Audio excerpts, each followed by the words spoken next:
पण निवडणूक ही निवडणुकीसारखी लढली गेली पाहिजे. कोणाचाही दबाव त्याच्यावर येता कामा नये. आमच्यावरही दबाव टाकण्याचा प्रयत्न केला. काय झालं, अख्ख्या महाराष्ट्राने चित्र बनवलं, बघितलं.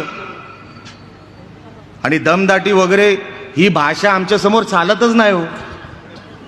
मी तुम्हाला आज सांगतो व्यासपीठावरून, कदम साहेब तर त्यांच्या मनोगतामध्ये बोललेच आहेत, ते गृहराज्यमंत्री आहेत, सन्मान्य पालकमंत्री साहेब बोललेले आहेत. पण मी तुम्हाला सांगतो, मी फार लहान माणूस आहे, पण मी काय करू शकतो ह्या त्या दोघांनाही माहिती आहे आणि तुम्हाला देखील माहिती आहे. फक्त फोन करा आणि तिकडे निलेश राणे इकडे आल्याशिवाय राहणार नाही.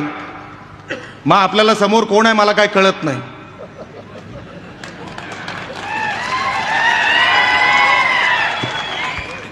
मग आपल्याला काय माहित नाही, मग आपल्या जिभेला हाड पण नाही.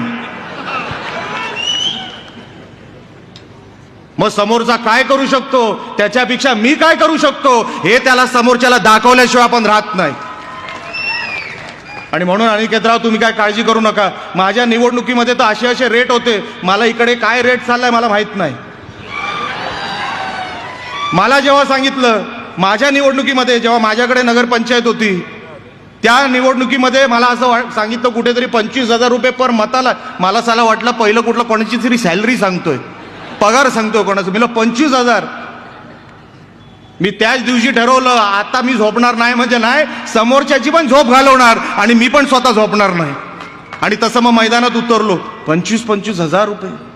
आणि मी तुम्हाला आज विनंती करण्यासाठी तुमच्या समोर इथे उभा आहे. इथे काय रेट चालला मला माहित नाही, पण जो काय रेट चालू असेल तो घ्या, पण मत शिवसेनेला द्या.